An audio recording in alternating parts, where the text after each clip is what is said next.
আল্লাহর প্রিয় নবী সাল্লাল্লাহু তাআলা আলাইহি ওয়াসাল্লামের কাঁধ মুবারক দুই কাঁধের মধ্যবর্তী স্থানে তথা গর্দান মুবারকের মধ্যে এমন একটি গুদ্দাতান আমি একটি গোস্তের টুকরার মতো দেখেছি লাল বর্ণের হামারা, যেটা লাল বর্ণের একটি গোস্তের টুকরা আমার রাসূল পাকের গর্দান মুবারকের মধ্যে অর্থাৎ দুই কাঁধের মাঝখানে আমি মধ্যবর্তী স্থানে দেখেছি, যেটা দেখতে মিসলু বাইদাতিল হামামাতি কবুতরের ডিমের মতো দেখা যায়। সুবহানাল্লাহ।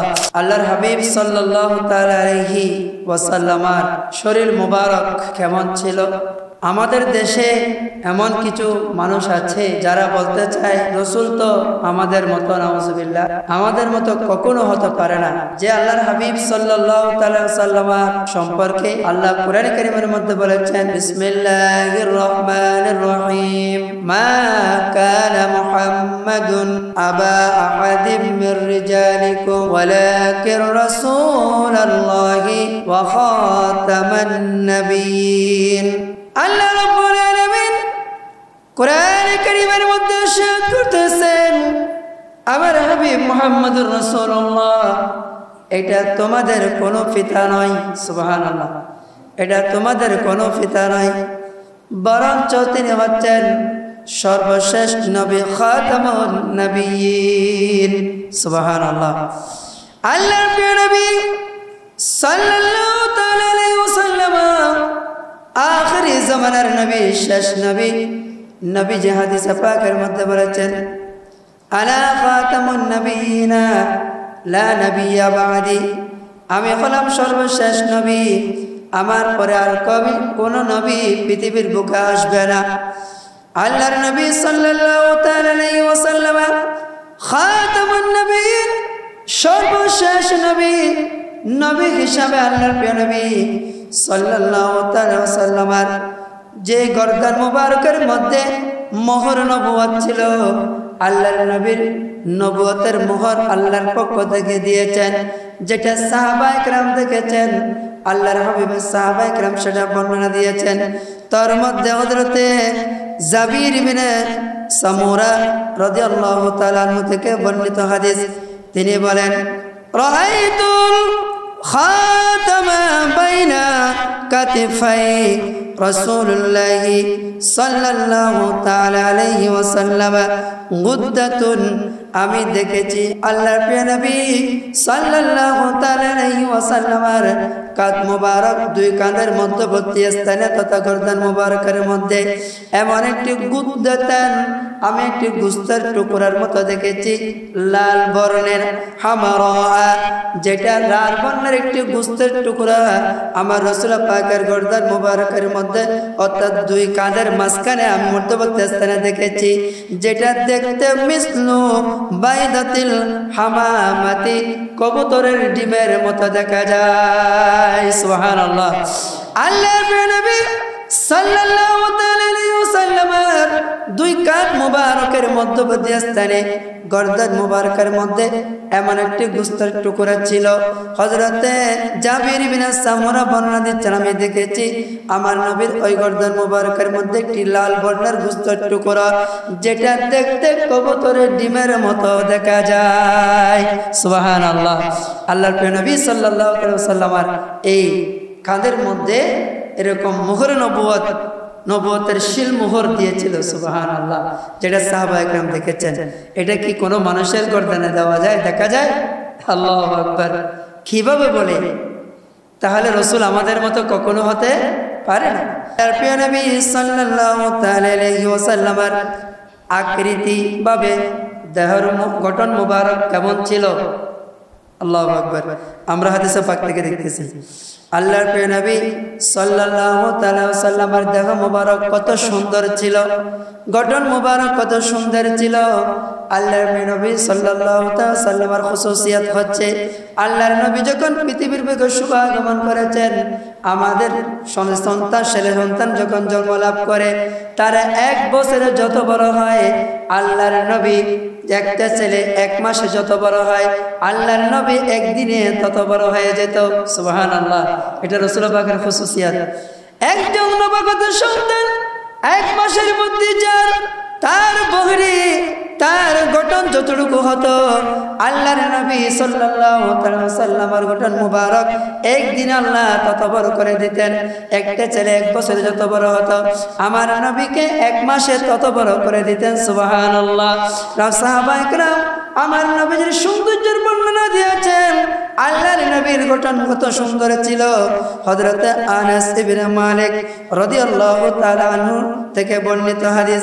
হযরত আনাস ইবনে মালিক রাদিয়াল্লাহু তাআলা হচ্ছেন আমার নবীর প্রাণপ্রিয় সাহাবী, যিনি 10 বছর যাবত আমার রাসূল পাকের খিদমত করেছেন। সুবহানাল্লাহ। আল্লাহর প্রিয় নবী সাল্লাল্লাহু তাআলা আলাইহি ওয়াসাল্লামের শরীর মুবারকের গঠন কত সুন্দর ছিল। হযরত আনাস ইবনে মালিক রাদিয়াল্লাহু তাআলা আনহু থেকে বর্ণিত হাদিস, তিনি বলেন কানা রাসূলুল্লাহ সাল্লাল্লাহু তাআলা আলাইহি ওয়াসাল্লাম রাবাআতান মানে অতি সুন্দর মধ্যবর্তী আকৃতি। সুবহানাল্লাহ। আল্লাহর নবীর গঠন মুবারক ছিল মধ্যম আকৃতির। মধ্যম আকৃতির লাইসা বিতাওয়িলি ওয়ালা বিল কাসিরি, তিনি বলতে চান আমার নবী অতি লম্বাও ছিল না আবার একেবারে কাটাও ছিল না। সুবহানাল্লাহ হবেন। আল্লাহর প্রিয় নবী সাল্লাল্লাহু আলাইহি ওয়াসাল্লামের শরীর মুবারকের গঠন হযরত আনাস ইবনে মালিক বর্ণনা দিচ্ছেন আমার নবী মধ্যম আকৃতির ছিলেন, না অতি লম্বা ছিলেন না অতি কাটো ছিলেন, এমন ছিলেন না। ছিলেন কিরকম? হাসানুল জিসমি, একেবারে সুন্দর, এক সুড়ম সুন্দর দেহের অধিকারী ছিলেন। সুবহানাল্লাহ। যেটা দেখতে মন জুড়ায় যায় এমন সুন্দর গঠনের অধিকারী আল্লাহর নবী ছিলেন। সুবহানাল্লাহ। আল্লাহর নবী হাঁটা চলা কিভাবে করতেন? হযরত আনাস বিন মালিক রাদিয়াল্লাহু তাআলা আনহু একই হাদিস থেকে বর্ণিত হয়েছে, তিনি বলেন ইদা মাতা ইয়াতাকাফফা, আল্লাহর নবী যখন জমিনের মধ্যে চলাফেরা করতেন মাথাকে একেবারে নিচু করে চলাফেরা করতেন। সুবহানাল্লাহ। হাদিসে পাকের মধ্যে থেকে যায় আল্লাহর নবী যখন জমিনের মধ্যে হাঁটতেন মনে হতো উঁচু নিচুর মধ্যে মানুষ যেভাবে সতর্কতার সাথে হাঁটে, এদিকে শুনে হাঁটে, ভালো করে নিচে করে হাঁটে, এমন ভাবে আল্লাহর নবী এত আস্তে আস্তে হাঁটতেন যাতে জমিনের মধ্যে কোনো প্রকারের আঘাত না লাগে। সুবহানাল্লাহ। যাতে জমিনে কষ্ট না পায়, আবার অহংকারিতার কোনো বাপ না আসে, এভাবে আল্লাহর নবী একেবারে মনে হতো সিঁড়ি তাকে মানুষ যেভাবে দেখে শুনে আস্তে আস্তে নামতেন সাধারণ সমতল জমিনের মধ্যে আল্লাহর নবী এভাবে নিচের দিকে দেখে দেখে হাঁটতেন। সুবহানাল্লাহ। তাহলে আমাদেরকে শিক্ষা নিতে হবে। রাসূল হাদিসের মধ্যে বলেছেন তোমরা যখন রাস্তায় চলাফেরা করবা গদ্দুল বসর, তোমাদের চক্ষুকে অবনত করবা, নিচের দিকে করে হাঁটবা।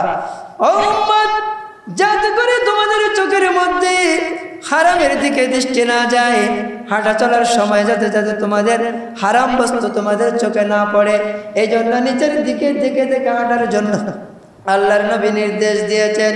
ওগো মুসলমান, আমরা আল্লাহর হাবিব সাল্লাল্লাহু আলাইহি ওয়াসাল্লামের গঠন মুবারক শরীরের কত সুন্দর গঠন ছিল। আল্লাহর নবীর শরীর মুবারক মধ্যম আকারের ছিল, একেবারে লম্বাও ছিল না আবার একেবারে কাটাও ছিল না। হাসানুল জিসমি, উত্তম সুন্দর বডির অধিকারী ছিলেন আল্লাহর নবী। সুবহানাল্লাহ। এবং জমিনের মধ্যে যখন রাসূল হাঁটতেন এমন ভাবে হাঁটতেন যেন মনে হতো একজন মানুষ সিঁড়ির তাক দিয়ে নামার সময় উঁচু নিচু হাঁটার সময় যেভাবে সতর্কতা অবলম্বন করে আল্লাহ নবী এভাবে সতর্কতার সাথে নিচের দিকে দেখে দেখে হাঁটতেন। সুবহানাল্লাহ। তাহলে আল্লাহর প্রিয় নবী সাল্লাল্লাহু আলাইহি ওয়াসাল্লামের হাদিসে পাক থেকে আমরা জানলাম যে জমিনে চলার সময় অতি নম্রভাবে হাঁটতে হয়, অতি নম্রভাবে হাঁটতে হয়। যে জমিনে আপনি হাঁটতেছেন এই জমিনের ভিতর কিন্তু আপনাকে একদিন দেওয়া হবে, ঠিক কিনা বলেন? কোথায় দেওয়া হবে? জমিনে ভিতরে, কবরের ভিতর দেওয়া হবে। আপনি যদি অহংকারের সাথে হাঁটেন, অতি লাফালাফি করেন জমিনের উপরে, যারা ফুটবল খেলে তাদের জন্য শোনা দরকার। জমিনের উপর যারা এবার বেশি লাফালাফি করে জমিন কিন্তু যখন কবরে যাবে আপনাকে ছাড়বে না, আপনার থেকে প্রতিশোধ নেবে।